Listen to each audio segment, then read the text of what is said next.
This video is very kindly sponsored by Squarespace. Hello my friends, and welcome to a new video.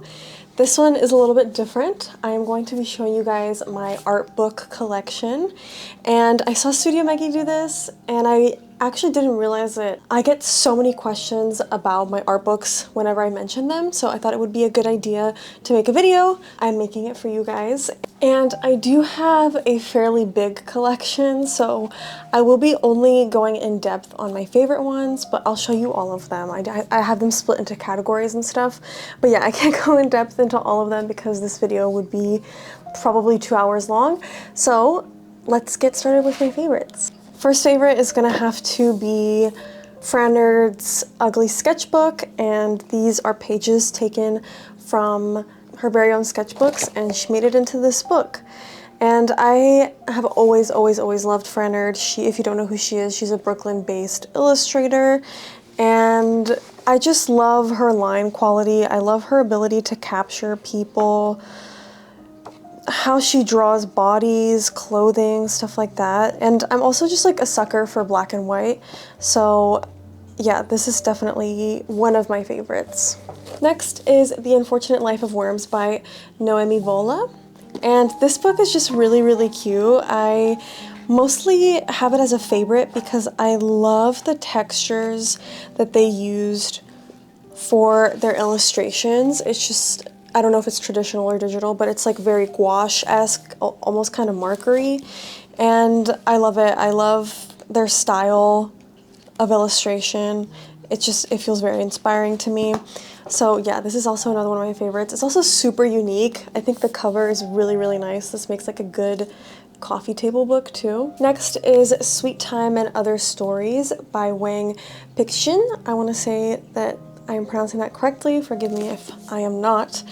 But this is an illustrative book, and I picked it up at a fine art museum, and I really love the rawness in the illustrations. Let me find one of my favorite pages. So like, for example, I love this spread so much, and I think this book is one of my favorites because it reminds me to not be too precious with my artwork. I tend to, especially being a digital artist, I tend to kind of fall into a habit of getting too precious, too perfectionist with my work, especially feeling like I have to fit into a box that I kind of made for myself, and trying to make my newer artwork look like older artwork so people can recognize it. And this book just reminds me that, you know, I don't have to do that, and I can be loose and free and still make something really wonderful. Next is a little vintage images collection book, and it's the little book of cats, or kittens, I think, maybe. Chatons, I think, is kittens. Yeah, it's just, I've shown this in a video before, but it's just like a very cute little vintage cat book, and it's really nice for sketchbooking. It's really nice for some references because I'm pretty sure these images are so old that they're not copyrighted. But yeah, it's a very goofy book, and I love it. Next is another reference book, and I highly recommend it to anybody, no matter what kind of artist you are, designer, illustrator, fashion designer, anything. I highly recommend this book. I think it could be really useful, and it's called The Flower Color Guide by Taylor and Michael Putnam. So it's a very simple book. It essentially has just pictures of flowers organized into colors, so it goes from white all the way down to like a deep indigo, almost black. And it's just a really nice reference book to look at. If you are feeling like really slumped, this is nice. You can just like doodle flowers. I feel like in illustration, we can all kind of tend to start drawing the same flowers over and over again, which is fine, but if you need to mix it up, and you know, obviously there's like millions of flowers that exist in this world, so looking at this can kind of give you an idea as to where to go. And it's just like, I don't know, it's just such a nice little book. Highly recommend. Next book is one that I have mentioned on my channel and I always get so many questions about it. This book is called A Collection of Canned Food Labels Made in Japan. I don't know who the author is. The author is in Japanese, but this book is exactly what the title says. It's just a collection of food labels made in Japan. And I am a big package design girly. Always have been, and especially I think vintage package design. So I feel super inspired when I look at stuff like this, and this book is like so small and cute. My next favorite is a very recent one, and it's kind of like one of those how to draw books, and I didn't necessarily get it to learn how to draw, but I just thought it was really nice. I thought it was really cute, especially because lately I've been kind of channeling my inner child and reflecting back on stuff that I used to really love. And one of those things was the ocean, or just like water in general and water ecosystems. So I found this book, which is essentially how to draw water creatures, sea creatures. Everything is in Japanese, so I will not be able to tell you what the book is called. All I see, you can go to the artist's Instagram, which I will put here. Yeah, that is the artist, I'm assuming, that made this book. And I don't know, it's just such a cute little book. It's very simple little tutorials on how to draw a bunch of different water animals. You know, who knows, maybe I will learn how to draw something from here. I mean, I definitely haven't drawn like a manatee or something, but I just, like I said, been really into water animals, and I also really love the artist style. Like, I love the super scribbly colored pencil look. So this has been one that I've been flipping through a ton lately. Next one is an art book, and it is called The Current. I do not know who the artist is. All I see is on the cover it says The Current, but this artist's work is so inspiring. I love cluttered compositions like this, and I love super doodly and then also like repeating patterns. And I don't know, this is just like such an awesome book. Like, look at this spread.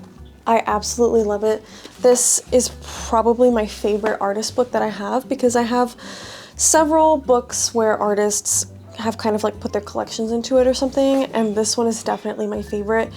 Every page that I open to is so inspiring to me, and I love that their style is so distinct. They just included so many different things in here. I don't know, I love this book so much. I flipped through this one a lot too. And last favorite is gonna be called Museum. Once again, I don't have the artist for you guys. I'm so sorry.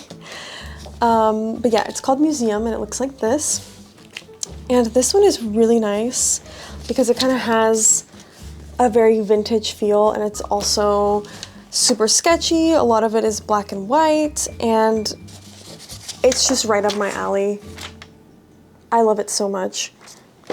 This artist has several books out. This one was just my favorite, but I do know that there's like a few more that I really want to get. Even the back cover is so cute. Now moving on to our categories, and I'm going to start with my smallest one, which is my other how to draw books, quote unquote. One that I have is called Drawing for Illustration by Martin Salisbury. And you guys probably have seen this. I don't know, it's pretty popular, and it's a little bit more technical. It definitely has more words than the ones that I've shown, but it's basically going over how to illustrate, kind of breaking it down, and not necessarily like how to draw well, but kind of breaking down illustration itself, which I did not go to school for. I went to school for fine art, so this book I imagine would be very helpful. I have not read it, but I have it here, and I got it because, I don't know, I felt like it could make me feel like I'm a better illustrator, but I definitely need to go through this and highlight some stuff, because this is great if you want to learn some more of the technical stuff when it comes to illustration. And then my next little how to draw book is this one. I do not know the name of it, but it's that one, and it's just like a super simple how to draw book. I just got it because it looked really cute. I liked some of the illustrations. They were really adorable, so I picked it up. Okay, next is gonna be my illustrative novel. I don't know what the word is. I would say children's literature because most of these are children's literature, but some of them aren't. But it's essentially books that I have where one artist illustrated the entire thing and there's like some sort of story going on. So that is this category. I'm gonna speed through these. First one I have is Luna Oscura by Heidi Moreno. I love Heidi so much. Wonderful artist.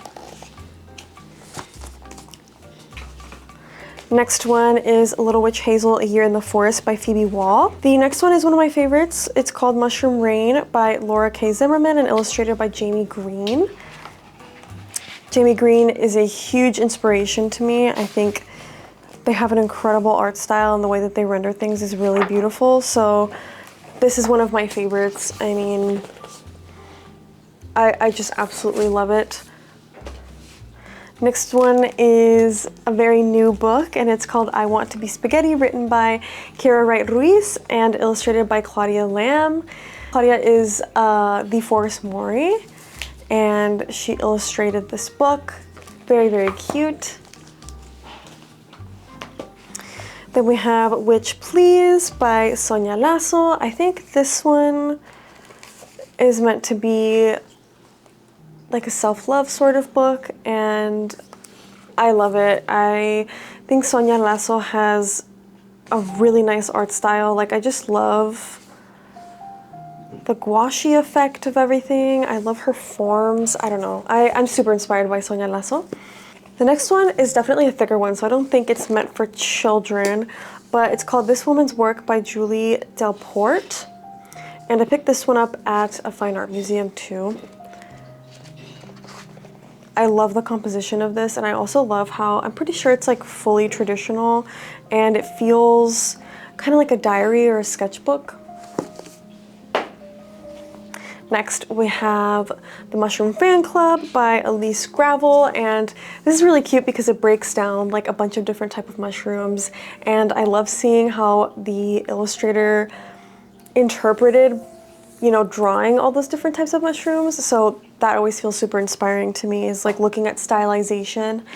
And second to last, it was a gift from my mom, and it's Maria Jesus Frida Kahlo, an illustrated life book, and it's basically like a biography of Frida Kahlo, but I think it's meant for children, maybe not younger children, but I think it is meant for kids, and it's really cute. I love that my mom gave this to me. Also, I have this tattooed, not this exact thing, but I have that piece tattooed, but yeah. And then lastly, we have Manjit Thap's Feelings, A Story in Seasons. I love Manjit Thap. They've always been a really huge inspiration to me. I love the way that they stylize people. So that is the last illustrated story book. And next I will go into artists' collections. So some of these are gonna be solo artist books, and then some of them are gonna be like a collection of multiple artists' work under one theme. This one is, I believe, all one artist, and I will leave the @ under here for you guys. And I think most of these, honestly, I got them towards the very beginning of when I started learning digital art, and I was much more into Eastern Asian illustration, especially with like the style of people. So I really don't reach for these a ton anymore, but I feel like I can still find some inspiration in them. So I have this one. I also have this one, which is real clothes illustration. This one is like all fashion or OOTD illustration, which I actually still find pretty useful because I am not super great at drawing clothes, so it's nice to look at how other people draw clothes. This one is a collection of multiple artists' work, and I can't read a name on it. Oh, cool. So it has like a whole list of participating artists on it. Yeah, this is another art collection book with just like a bunch of different works from different artists. And then I have the Polaris book. I feel like this one is super popular, and it's by Miyoko. This is such a cute book, even though it's not really my style anymore. I still think that this artist is so iconic, and this book is so iconic, so of course I have it. Next one is Art Book of Selected Illustration Cut 2021, and I think, yeah, this is like one of those books where it's not a magazine, but it kind of is in a sense, where they pick out work from artists that submit work for the book. And yeah, it's just like a huge collection of artists' work. Some of it is not for me, some of it I really, really love. I have another one that's very similar, but it's only animals. So Art Book of Selected Illustration Animals 2020. And yeah, it's the same idea, just like different artists with their illustrations of animals. And then lastly, I have this artist workbook, and it's called Art Collection of Daisuke Richard. That's the artist. And I love how this artist depicts spaces, like the cover. That's so, so cool. So those are my art collection books. And then lastly, I have quite a few what I would categorize as reference books. So most of these are going to be like pictures of stuff from real life.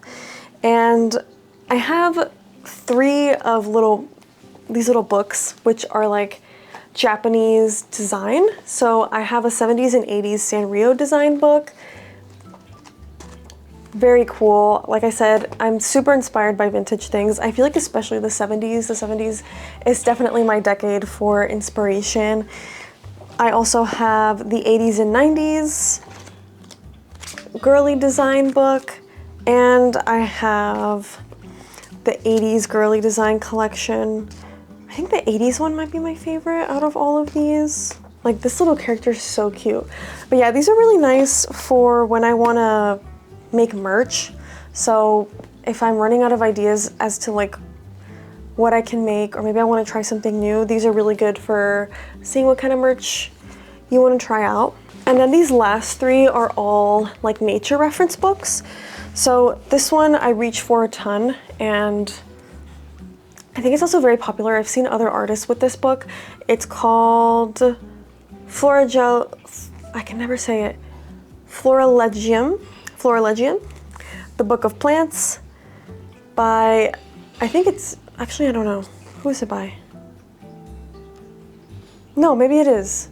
Basilius Bessler? Basilius Bessler. It's this book. It's very popular, and I think it's really easy to find, but it basically has all of those very old drawings of plants, mostly flowers, and it's just a really good reference book. I think if you use this for reference over the other one, the other flower book that I had showed, I think it'll give your artwork a little bit more of a vintage touch. But yeah, she's thick. She's split up into seasons too, which I think is really nice. But yeah, I reach for this one a lot. Next, we have Mushroom Botanical Art by Toshimitsu Fukiharu. I'm so sorry for butchering these names, but this is kind of like a similar concept to that one, except it's mushrooms. And it's just nice to have a book where you can look at all kinds of different mushrooms and be like, I need to add a mushroom to this illustration. Let me see what kind I want. You can look through this. Very nice. How many books are going to be very nice? Who knows? All of them are very nice because I won't stop saying it. And my last book is called Subject and Object by Ryoto Miyake. And this one is, I would say, kind of in between a reference and an art book, because the artist draws very realistically, so it can kind of be like a reference. But I'm pretty sure these are all, I want to say they're watercolor. But yeah, these are all done by an artist. They're not like pictures, but they rendered things so realistically that I feel like they kind of also serve as reference. So yeah, that is the last book in my collection. As you guys can see, I have a very large art book collection and I will continue to add to it. I think having physical, tangible inspiration versus only relying on the internet is always going to be super helpful when it comes to your artwork. It is for me. You know, whenever I need a break from looking at Instagram or Pinterest or whatever, I feel like coming back to a book is really grounding and also feels a lot more special. So yeah, I hope you guys enjoyed. I will have all of the books listed down below. I will try to find links for them. If I can't find links for all of them, I will give you the names and hopefully you can find it elsewhere. I got almost all of these from Kinokuniya, which is a Japanese bookstore that is available here in the States. I know that they have other locations in other countries as well. And if I didn't get it from there, I did get a few from Amazon. And as far as the illustrated children's books and stuff, those were either sent to me or purchased directly through the artist. But yeah, again, I hope you enjoyed and I will see you guys next week. So before ending today's video, I wanted to talk about the sponsor, which is Squarespace.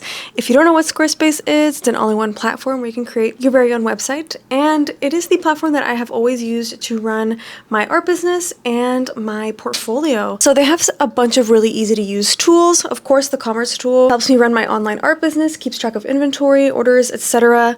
If you sell in person at art markets like I do, you can connect your Square Reader to your Squarespace app and it'll keep track of inventory and such for you. And the design interface is very beginner friendly, but also super adaptable to your brand, which is really nice. So yeah, if you're interested in Squarespace, you can go to squarespace.com for a free trial and you can use my code for 10% off your first purchase.